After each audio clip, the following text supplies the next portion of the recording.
The first snow came early that year, thin as sifted flour and just as cold. It drifted across the fields and settled against the fence posts, as if testing the ground before winter made up its mind to stay. Folks in town said it was a warning. She took it as a sentence. They had told her to leave before the hard freeze. Not in cruel words, not loud enough for the neighbors to call it shameful, but firm all the same. A widow with no deed in her name had little say once the cousins arrived with their papers and polite smiles. The farmhouse where she had cooked, scrubbed, and mended for years was no longer hers to stand in. By the time the wind sharpened and the pond skimmed over with ice, she was walking down the dirt road with her belongings tied in a quilt. There are moments when a body can break, and moments when it bends. She bent. The land beyond the orchard had always been overlooked. It was a narrow stretch near the tree line, too rocky for good planting and too far from the well for comfort.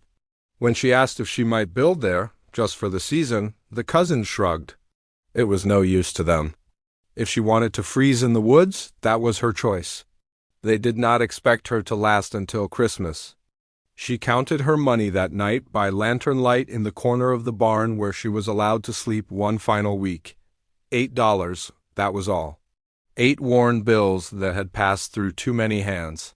Enough, perhaps, for a small sack of nails, a hinge, and a few rough boards from the mill scrap pile. Not enough for pride. By morning, she had made her decision. If she could not have a house, she would build a hut. If she could not afford lumber enough for walls, she would use the earth itself. Old stories had a way of rising when the weather turned cold.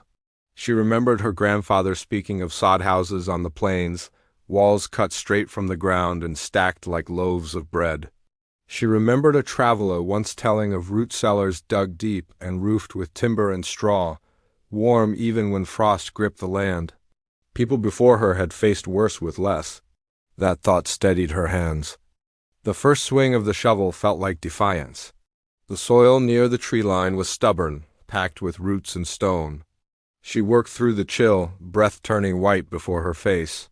By midday her palms were blistered, but a shallow cut had formed in the earth. It would not be a grand home. It would be low and half-hidden, pressed into the hillside like a burrow. The wind would pass over it instead of through it. Men from town rode by once or twice that week. They slowed their horses to watch. A woman alone with a shovel was a sight worth a second glance. One called out that she would do better to beg for room in someone's shed. Another laughed and said the snow would bury her by the first storm. She did not answer. The ground demanded her breath more than they did. With each day the pit grew deeper, wide enough for a small bed of straw and a narrow space for a stove, if she could manage one. She shaped the walls straight, tamping the soil firm. Fallen branches from the woods became the frame for a roof. She hauled them one by one, dragging the heavier pieces with rope cut from an old grain sack. By dusk her shoulders burned and her skirt was stiff with mud. $8 can stretch when a person knows how to bargain. At the mill she waited until closing and asked for scraps no one else wanted. Crooked boards, short pieces, even warped planks that would not sell. The miller scratched his beard and named a price higher than fair. She set her $8 on the counter and did not move her hand from them. In the end he took 6 and gave her more wood than he had meant to. With the remaining coins she bought nails, a small latch, and a second-hand shovel head to replace her cracked one. There would be no glass window, no painted door. But there would be shelter. The roof worried her most. Snow is gentle when it falls, but merciless when it gathers. She laid branches across the top beams, tight as she could fit them, then spread straw thick and heavy. Over that she packed a layer of earth, pressing it down with the flat of her shovel. By the time she stepped back, the hut looked less like a building and more like part of the hillside itself. It was not pretty, it was not straight, but it was hers. The door she built from the best of the scrap boards. She fitted the hinge carefully, testing it until it swung without catching. When she set the latch in place, the sound of the metal clicking shut felt louder than church bells. For the first time since being told to leave, she stood inside something that answered only to her touch. Inside, the air held the scent of damp soil and fresh-cut wood. She lined the floor with straw and old feed sacks to keep the cold from creeping up. A neighbor woman, kinder than most, slipped her a small iron stove no one had used in years. It smoked and leaned to one side, but it worked. Smoke rose through a pipe she had fixed through the roof with careful cuts in prayer. By the time the second snow came, she had stacked firewood along the outer wall. That was the true measure of survival. A hut without dry firewood is a grave waiting to close. She split logs until her arms trembled, choosing pieces not too thick, not too green. She stacked them under the roof's overhang and built a small lean-to against the side, covering it with spare boards and straw to keep off the wet. People shook their heads when they passed. Some said she was stubborn, some said she was foolish. A few said nothing at all but watched with quiet respect. Children wandered near the tree line to stare at the little earthen house half buried in the slope. She heard them whisper that it looked like something from long ago, like the old American homesteads in their schoolbooks. She did not mind the whispers. Let them talk. Talk would not keep her warm.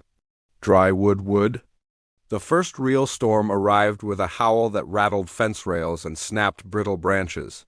Snow fell thick and fast, covering the road by nightfall. She stood at her doorway and watched the world turn white. For a moment doubt crept in. The roof sagged slightly under the weight. The door trembled when the wind struck it hard. Inside, she fed the stove and listened to the crackle. The hut held. Morning revealed a drift piled high against the outer wall. She pushed her way through and checked the firewood. The boards and straw she had fixed in place had done their work. The logs beneath were dry, their cut faces pale and ready to burn. Relief spread through her chest like warmth itself. Days turned into weeks. Winter settled deep. The pond froze thick enough for boys to skate. The cousins stayed in the farmhouse with their heavy quilts and brick chimney.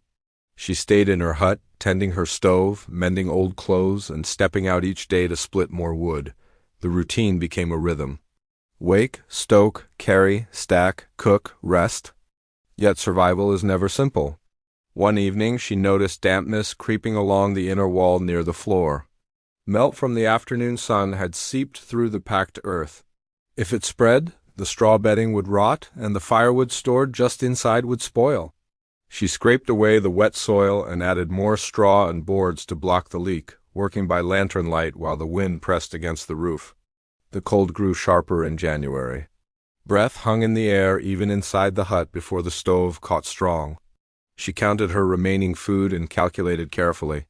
Cornmeal, beans, a little salt pork, enough if she was careful. Then came the week when the sky stayed gray and heavy and snow fell without pause. The lean-to groaned under the weight. She stepped outside with a broom and cleared the roof as best she could, boots sinking deep.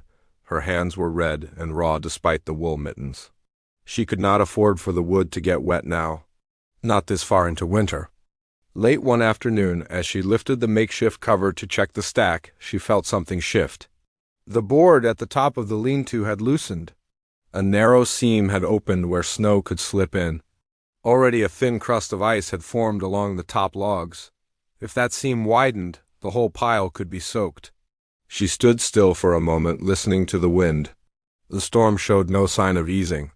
Fixing it now would mean climbing onto the slick roof with nothing but rope and hope to hold her steady. Waiting could mean losing the very thing that kept her alive. The farmhouse chimney smoked steadily in the distance. Warmth, certain and easy, lay there behind solid walls. Here every decision carried weight. She pulled the rope from inside and wrapped it around her waist, tying the other end to a sturdy tree root near the hut.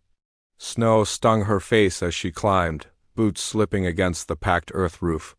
Each step felt like a wager. Below her, the lean-to creaked again. If the firewood turned wet, the stove would fail. If the stove failed, the hut would become nothing more than a cold hole in the ground. The wind rose higher, pushing against her back as she reached for the loose board, fingers numb and stiff. For a second she wondered if the town had been right, if she had mistaken stubbornness for strength. The board shifted under her grip, and the rope at her waist pulled tight. Then something cracked. The sound was sharp and close, like a branch snapping under a boot. For one breath she thought the roof beam had split. For another she feared the rope had given way. Snow slid past her shoulder and down the slope of the hut, carrying loose straw with it. She tightened her grip on the board and pressed her body low against the earth, waiting to see if the whole lean-to would collapse beneath her. It did not fall, but it shifted again, enough to make her heart pound hard in her ears. The seam along the top had widened, and a thin line of white was creeping into the stack below. She forced herself to move slowly. Panic would not steady her hands. She wedged her knee against the packed soil and pushed the board back into place. The nails she had used weeks before were never meant to fight a storm like this. She reached for the hammer tucked into her apron pocket and drove another nail through the warped wood, striking carefully so the blow would not jar the whole frame loose. The wind tugged at her skirt and pulled at the rope tied to her waist. She could feel the cold biting through her boots. Every swing of the hammer echoed inside the small shelter below, a hollow sound that reminded her how thin the line was between safety and ruin. When the board finally sat tight against the frame, she packed snow along the edge and pressed it firm, hoping it would freeze into a seal. She stayed there a moment longer, listening. The lean-to creaked but held.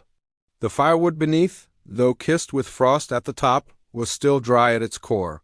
She slid down carefully, boots scraping against the roof until her feet found the ground. Only then did she allow herself a long breath. Inside the hut, the stove had burned low. She fed it 2 small logs and watched the flame catch. The warmth rose slowly, steady and faithful. She removed her mittens and held her hands near the iron, studying the faint tremor in her fingers. She could not afford to lose even a single stack of dry wood. Every log was a promise she had made to herself back in autumn. As the storm raged outside, her mind wandered to the days before the snow. The cousins had arrived with wagons full of furniture and hired hands, claiming they meant to improve the land. They spoke of modern methods, of larger harvests, of tearing down old fences and putting up new barns. They never spoke of her place in those plans. When she asked where she was to sleep, one cousin had cleared his throat and said the deed named only blood heirs. Marriage had given her a home once. Widowhood had taken it away. There had been whispers in town long before the first frost. Some said the cousins had debts to settle and needed the farm clear of complications. Others hinted at a paper signed years ago that none of them had bothered to read until now. She had never cared for papers. She cared for soil, for hens, for the way corn tassels moved in the late summer wind. The law, it seemed, cared little for such things. The storm went on for 2 more days. Snow piled high against the door, and she had to push hard each morning to break free. The world beyond the tree line disappeared in white silence. In that quiet, she found herself thinking not only of survival, but of what would come when winter loosened its grip. The hut was meant to be a shelter, not a forever home. Yet the cousins had given no sign they would allow her return once the thaw came. On the 3rd morning, a knock sounded against the door. It startled her so much she nearly dropped the kettle she was lifting from the stove. No one came this far in weather like this unless they had reason. She opened the door to find the neighbor woman standing there, wrapped in 2 shawls, cheeks red from the cold. The woman held a small sack in her hands. "I thought you might need flour," she said, stepping inside without waiting to be asked. Her eyes moved around the hut, taking in the packed earth walls, the low ceiling, the stacked firewood. There was no mockery in her gaze, only concern. They sat close to the stove, speaking in low voices while the wind howled outside. The neighbor told her that talk in town had grown sharper. Some believed she would not make it through the season. A few wagered quietly on how long she could last. Others questioned whether it was right for the cousins to turn her out so close to winter. "They say the land behind the orchard may not be as useless as it looks," the neighbor added, lowering her voice further. "There was word of coal once, long ago. Nothing proved, but enough to stir interest." Coal, the thought struck her like a sudden gust. If there was truth in that rumor, it would explain more than the cousins had let on. A narrow stretch of rocky ground might hold more value than corn ever could. She stared at the packed earth wall beside her. Had they allowed her to build here because they believed she would fail, leaving them free to claim whatever lay beneath? Or because they did not yet know what was under this very hill?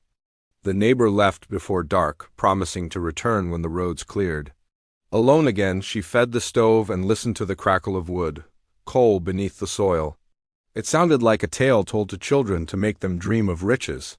Yet the cousin's sudden urgency, their willingness to let her stay on this particular patch, stirred unease in her chest. That night, sleep did not come easily. Every creak of the hut sounded like a warning. She imagined men with shovels arriving in spring, tearing into the hillside, scattering her careful work as if it were nothing more than brush. She imagined the cousins standing at the edge of the pit she had dug, claiming the ground and whatever lay below it. By morning the storm had eased. The sky cleared to a pale blue that made the snow glare bright and clean. She stepped outside and surveyed the hut. The roof had held. The lean-to stood firm, the seam she had nailed tight now frozen solid. The firewood remained dry, stacked neatly under its cover. She walked a little farther from the hut than usual, following the slope of the land. The ground was hard as iron beneath the snow, but here and there dark patches showed where wind had swept the surface clear. She knelt near one such patch and brushed away the frost. The soil beneath was dark, almost black, and left a smudge on her fingers unlike ordinary dirt. Coal or just shadowed earth, she could not say. She had never seen a proper coal vein, but the thought lingered. In the days that followed, more visitors came, though none stayed long. A boy from town brought a bundle of old newspapers for kindling and lingered to ask if the hut was warm at night. An older man rode by and studied the hillside with narrowed eyes before tipping his hat and moving on. Word was traveling, carried on winter wind and idle talk.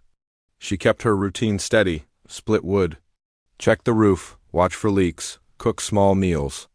Each action felt both ordinary and heavy with meaning. The hut was more than shelter now. It was proof that she could stand alone when pushed. It was also a stake in the ground, however small. One afternoon she noticed fresh tracks near the tree line, larger than a dog's and too deep for a child's boot. They circled the hut once before turning back toward the road. She followed them as far as the snow allowed, but they vanished where drifts had shifted. Someone had come to look while she was inside, unaware. That evening she sat by the stove, with the door latched tight, listening to the faint hiss of snow melting off the roof. The firewood stacked beside her was dry and ready. She ran her hand along the smooth-cut face of a log, thinking of the hours spent splitting and stacking, of the storm she had braved to keep it safe. If men were watching the land, they would not be frightened off by a small hut. If there was coal beneath the hill, they would want it, and they would find a way to claim it. Papers and deeds had already shown her how little weight her years of labor carried. The fire burned low, casting long shadows against the earthen walls. Outside, the snow lay quiet and deep, hiding whatever secrets the ground held. She rose to add another log to the stove, pausing as a faint sound reached her through the stillness. It was not wind this time. Not the groan of wood or the shift of snow. It was the distant rhythm of hooves on frozen ground, drawing nearer with each measured step. The hooves stopped just beyond the tree line. She stood still beside the stove, one hand resting on the iron lid, listening as the horse snorted and stamped against the cold. The sound carried clearly in the frozen air. Whoever had come did not hurry. That troubled her more than if they had ridden hard and loud. A firm knock followed, slower than before, deliberate. She opened the door a careful inch. A man sat tall in the saddle, coat collar turned up, hat pulled low. Snow dusted his shoulders. The horse's breath rose in white clouds. He was not from the neighboring farms. His boots were polished even in winter, and the leather of his saddle looked new. "Afternoon," he said in a steady voice. His eyes moved over the hut, the roof packed with earth, the lean-to stacked with firewood. "Didn't expect to find anyone living here." "I expect that was the idea," she answered. He gave a faint smile at that, though it did not reach his eyes. "This stretch of land belongs to the old farm up the road, does it not?" "It does, and you have permission to be here." She did not like how he shaped the question as a statement. "I was told I might stay for the winter." "For the winter," he repeated, as if testing the words for weakness. He dismounted and stepped closer, boots crunching on the snow. Up close she could see his gloves were thick and new, the kind bought for business, not chores. He walked past her without asking and examined the hillside. His gaze lingered on the dark patches where wind had cleared the snow. "You've done solid work," he said. "Roof seems sturdy. Firewood's dry. That was the aim." He bent and brushed at the exposed soil with his glove, then rubbed his fingers together. A faint smudge marked the leather. He studied it for a long moment before straightening.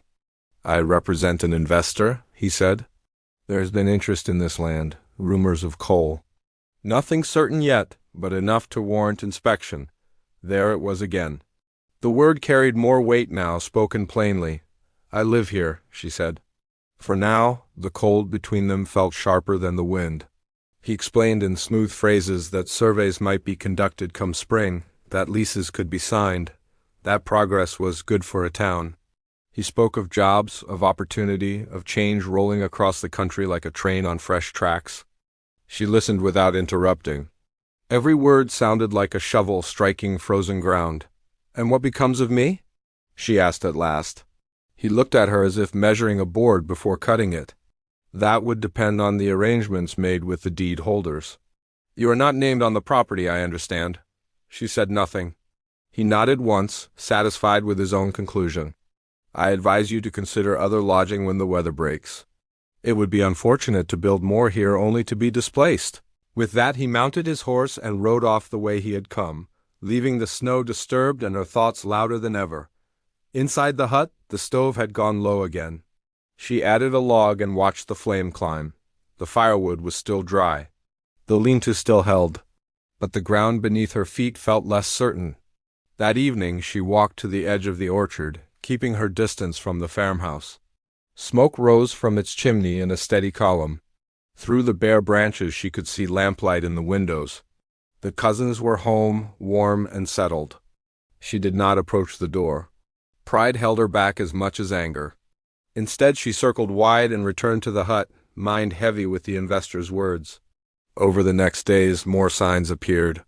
2 men arrived with measuring chains and wooden stakes. They did not come to her door, but worked along the slope, marking lines in the snow. One glanced toward the hut once, then quickly away, as if not wanting to acknowledge her presence. Children from town whispered that a mining company might set up camp by summer. The general store buzzed with talk of coal veins and profits. Some said it would bring prosperity. Others worried about noise and smoke. No one asked where she would go. The neighbor woman visited again, bringing a small jar of preserves. Her brow was tight with concern. "They've been asking questions," she said, "about the widow in the hut, about how long you plan to stay." "I plan to stay until I am forced to move," she replied. The neighbor hesitated. "If they start digging, it won't matter what you plan." The words settled heavy in the small space. The stove crackled softly, unaware of human trouble. That night she lay awake, staring at the low ceiling. She thought of the years she had worked that farm. Of planting rows in spring, of hauling water in summer heat, of harvesting corn until her hands were raw. She had never asked for much beyond a place to belong. Belonging, she realized, had never been written in ink. A new worry crept in alongside the old. If coal lay beneath the hill, digging would shake the ground. The hut, built from earth and timber, would not withstand blasting or heavy drilling. Even the steady pounding of tools could crack the packed walls. She began reinforcing what she could. She added more support beams cut from fallen branches. She layered extra straw beneath the roof's earth to cushion against vibration. She checked the lean-to twice each day, guarding her dry firewood as if it were gold. One afternoon she found a folded paper wedged beneath her door. No name signed it. The message was short: "Vacate the property by April 1st. Preparations for survey and extraction will begin shortly thereafter." Her hands trembled as she read it again. April 1st was less than 2 months away. Winter still ruled the land. Moving now would mean facing the cold without shelter. Waiting meant risking being pushed out when the thaw came, perhaps with no warning. She walked outside and looked at the hut she had built with $8 in stubborn will. The earth walls seemed stronger than paper, yet paper had already taken one home from her. A small subplot of hope flickered in town. A few farmers gathered quietly to discuss the mining prospect. They feared the loss of grazing land, the shift in water flow, the dust that might settle on their crops. One suggested forming a petition. Another warned that investors carried more influence than farmers with worn boots. Word reached her through the neighbor that some questioned the cousin's sudden eagerness to sell.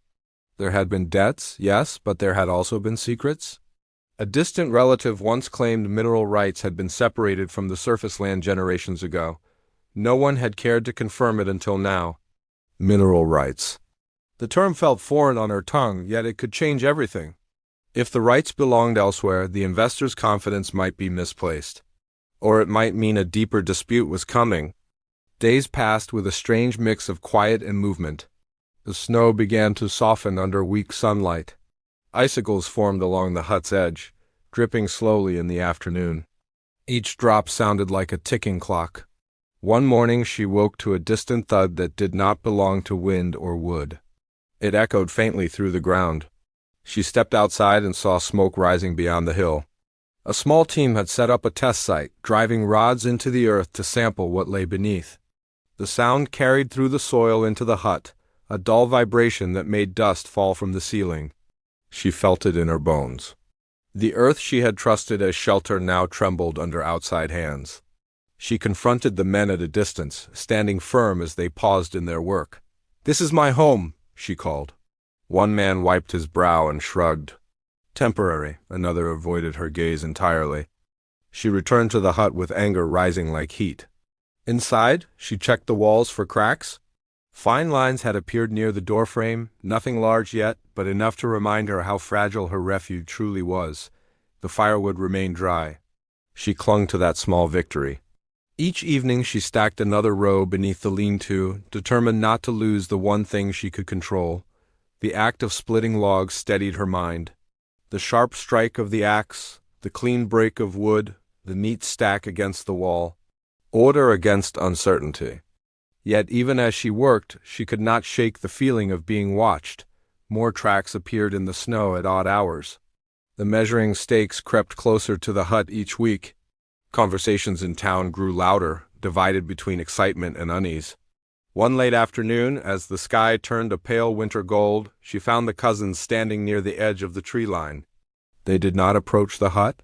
They simply looked at it, then at the hillside behind it. "You've had your season," one called out. "It's time to think ahead."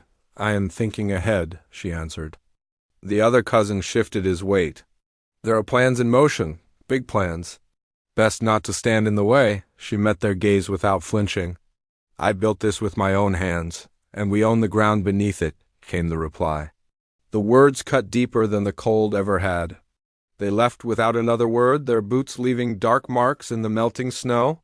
She stood alone beside the hut as the sun dipped low, shadows stretching long across the field. Inside, the stove glowed steady. The firewood stacked neatly, still dry despite storm and threat. The hut, born from $8 and stubborn faith, had held through winter's worst. But spring was approaching, and with it a different kind of storm. That night, as she lay on her straw bed, another tremor rolled faintly through the earth. Not strong, not yet damaging, but clear enough to feel. She placed her palm flat against the packed wall, sensing the vibration pass through the soil. Above her, the roof did not crack, the lean-to did not collapse. The firewood waited, ready to burn. But the ground itself seemed to whisper that it would not stay still much longer. The tremor passed, but it left her wide awake in the dark. The packed earth wall felt cool beneath her palm, steady again for the moment. The stove had burned down to red coals, casting a low glow that made the hut seem smaller than before. She lay back on the straw but did not close her eyes. The ground had always been her shelter. Now it felt like a door someone else was trying to open from the other side. Morning brought a thin layer of fog that hung low over the melting snow. Drops fell steadily from the roof's edge, tapping against the boards of the lean-to. The sound was soft but constant, like a clock marking time she did not have. She stepped outside and saw that one of the measuring stakes now stood only a short distance from her hut. They were closing in. By midday, the men had returned with more tools. They worked without speaking to her, driving metal rods deep into the hillside. Each strike carried through the soil, up through her boots, and into her chest. She forced herself to stay visible, stacking firewood in plain sight, as if her steady movements might remind them that this was not empty land. The neighbor woman arrived later, breathless from walking fast. They plan a full survey next week, she said. Equipment, wagons, more men. They say it is only testing, but testing leads to digging. April 1st, she murmured. The date felt carved into her thoughts. There's talk of a meeting at the church, the neighbor continued. Some farmers want answers before anything starts. That evening, the small church filled with more people than it had seen all winter. Boots lined the back wall, and coats hung heavy on pegs. She took a seat near the aisle, aware of the quiet glances sent her way. The investors' representative stood at the front, speaking in calm tones about opportunity and progress. He used words like development and prosperity. He did not use words like displacement. A farmer stood and asked about water rights. Another questioned what blasting might do to nearby homes. Murmurs rose and fell like wind through dry corn. When she finally stood, the room grew still. I built a hut on that hillside, she said, voice steady despite the weight in her chest. $8 in scrap wood. I kept my firewood dry through winter storms. I did not ask for more than shelter. Now the ground shakes beneath my feet. Where am I meant to go? No one answered at first. The investor's man adjusted his gloves and replied that all matters would be handled lawfully. Lawful had become a word she no longer trusted. After the meeting, a few farmers gathered around her. One spoke quietly of mineral rights again, saying he had found an old record in the county office that hinted at separation between surface land and what lay beneath. Another warned that records could vanish when money was involved. Hope and fear twisted together inside her. Back at the hut, she found fresh marks near the lean-to. Someone had tested the boards with a firm hand, perhaps checking their strength. The firewood remained dry, but the message was clear. She was being measured just as much as the land. Days blurred as winter loosened its hold. Snow retreated in patches, revealing dark soil beneath. The hut's roof, once white and smooth, now showed streaks of brown where earth had settled. She reinforced the beams again, driving nails with careful blows. Each improvement felt like a stand against something larger than weather. One afternoon, the cousins arrived with papers in hand. They did not step inside. They remained just beyond the doorway, as if unwilling to lower themselves to the hut's roofline. You've received notice, one said. We are within our rights? And if the mineral rights are not yours? She asked. They exchanged a quick glance before masking it with indifference. Rumors, the other replied. Do not cling to stories. She watched their eyes instead of their words. There was unease there, a flicker of doubt. It was small, but it was real. That night she could not rest. The air felt heavy, charged with something building. She stepped outside under a sky bright with stars and listened. In the distance she heard the low rumble of wagons moving even at that late hour. At dawn they came. 3 wagons loaded with equipment rolled toward the hillside. Men jumped down and began unloading drills, crates, and tools. The investor's representative rode at the front, posture straight, expression fixed. He dismounted and walked toward her hut. We begin today, he said. The ground around them was soft from thaw, boots sinking slightly with each step. She stood in front of her door, blocking the entrance without thinking. The lean-to full of dry firewood stood behind her like a silent witness. You will damage my home, she said. It is not your home in the eyes of the law. The words struck hard, but she did not move. The first drill was positioned farther up the slope. When it started, the sound tore through the quiet morning. The vibration rolled down the hill, rattling the hut's door against its latch. Dust fell from the ceiling inside. She felt the tremor in her ribs. Men worked with practiced focus, ignoring her presence. The farmer who had spoken at the church stood at a distance, watching with a troubled look. More townsfolk gathered along the road, drawn by the noise. As the drill bit deeper, a crack formed along the inner wall near the stove. She saw it widen by a fraction with each vibration. Panic rose, but she forced herself to breathe slow. The firewood outside remained untouched, dry and ready. If the hut failed, she would still have heat for a time. But where would she shelter from rain once spring storms came? A shout rang out from the drilling site. The machine jerked and stalled. Men gathered around, voices sharp. The representative strode up the hill, anger flashing across his face. She could not hear their exact words, but she saw one worker hold up a dark chunk pulled from the earth. It was not coal. It crumbled too easily in his hand, more like hardened clay. They adjusted the drill and tried again at a different spot. The ground shuddered once more. This time the tremor felt stronger. A beam in the hut gave a strained groan. She rushed inside to steady a support post, pressing her shoulder against it as if her small frame could hold back the force of machines. Outside, townsfolk whispered. Some faces showed excitement fading into doubt. If the rumors were wrong, if no rich coal vein lay beneath, then all this noise and threat had been for nothing. Another shout rose, sharper than before.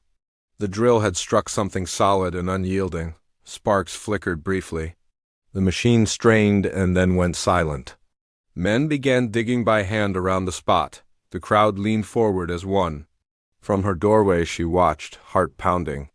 The ground beneath her boots seemed to hold its breath. A box was uncovered, old wood darkened by years underground, not a large one but carefully sealed.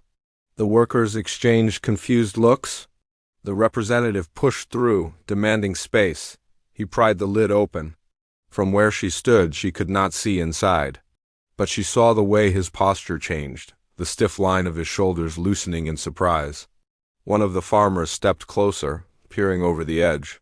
The murmurs grew louder, spreading through the gathered crowd like wind through wheat. She felt a strange pull in her chest, a mix of dread and hope. Whatever lay in that box had been hidden long before she ever built her $8 hut. Hidden long before cousins and investors argued over deeds. The representative snapped the lid shut quickly, but it was too late. Too many eyes had seen. He turned toward her, expression unreadable now. The tension in the air was thick enough to taste. The drill sat silent. The measuring stakes looked smaller somehow against the open sky. Her hut still stood, cracked but upright. The lean-to full of dry firewood waited at her side. The ground, once trembling, had gone still.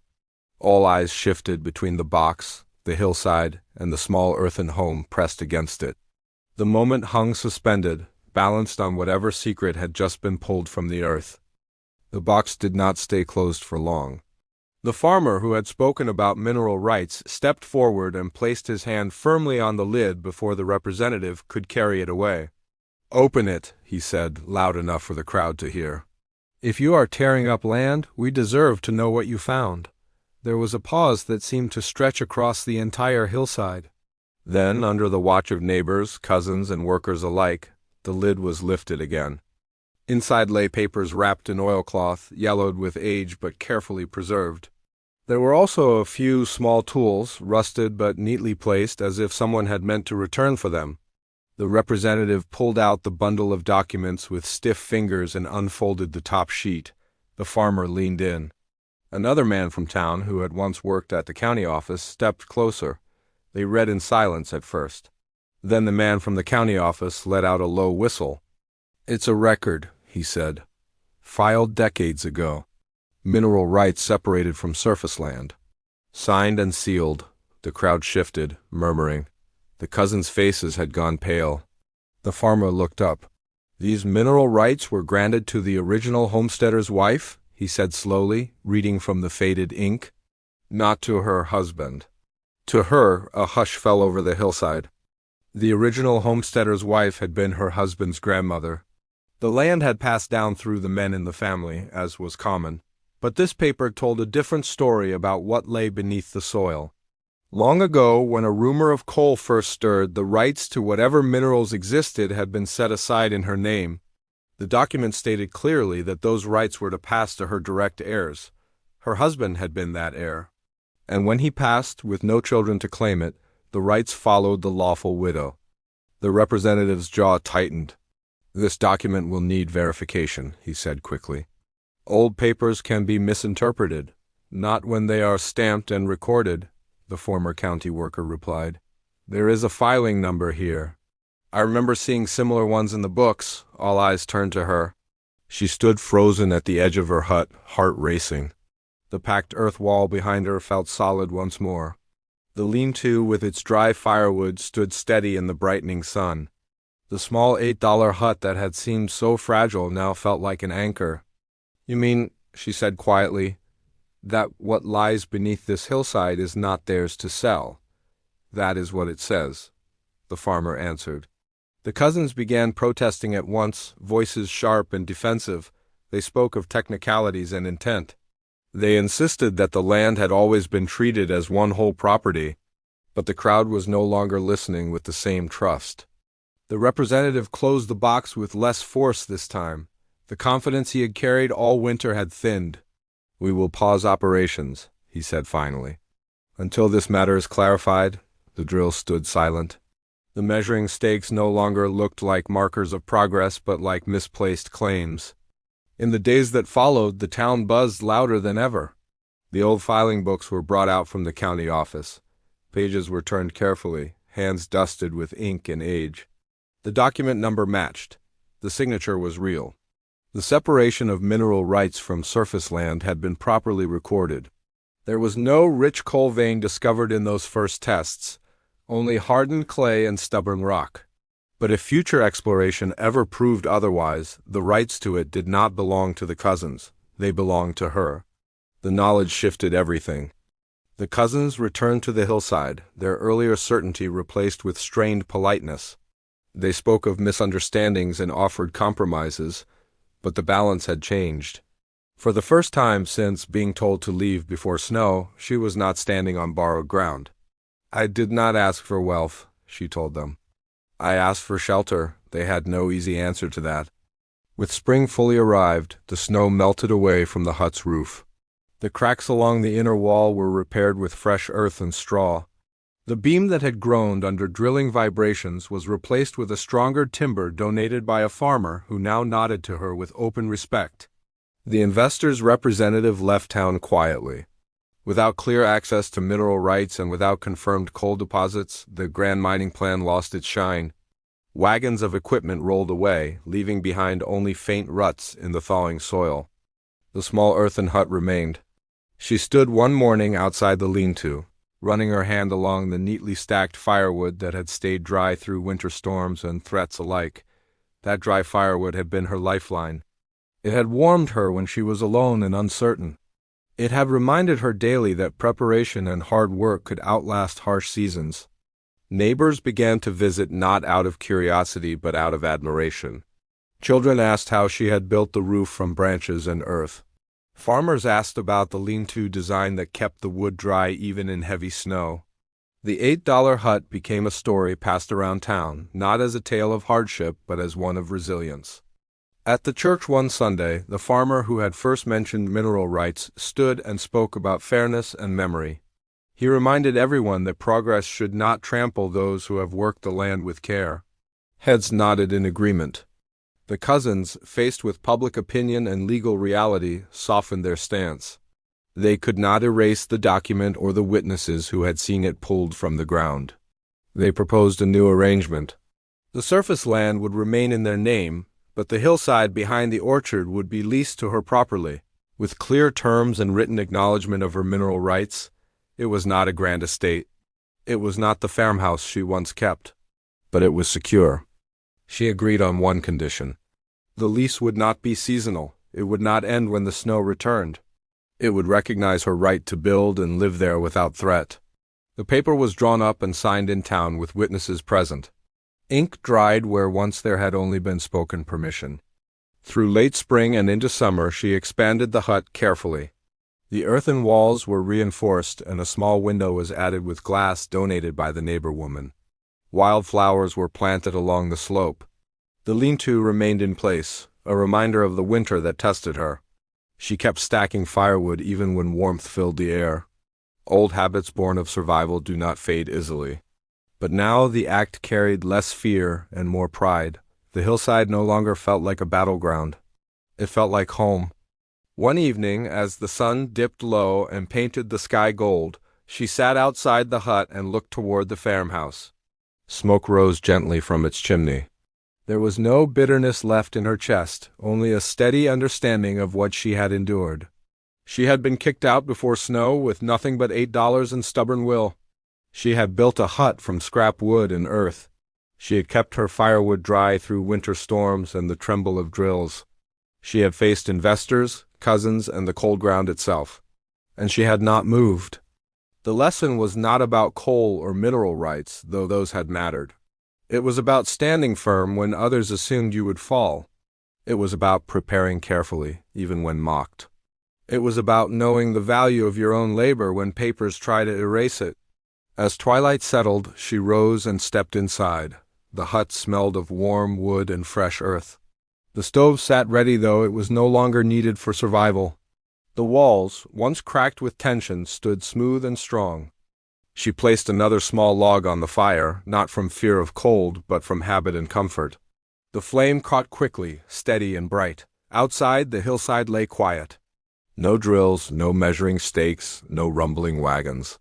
Only wind through grass and the distant call of evening birds. Her $8 hut, born of hardship, had become something greater than shelter. It had become proof that even the smallest beginning can grow strong when built with determination. And as the fire warmed the room and night settled softly over the land, she knew that no matter what seasons came next, she would meet them standing on ground that was finally fully hers.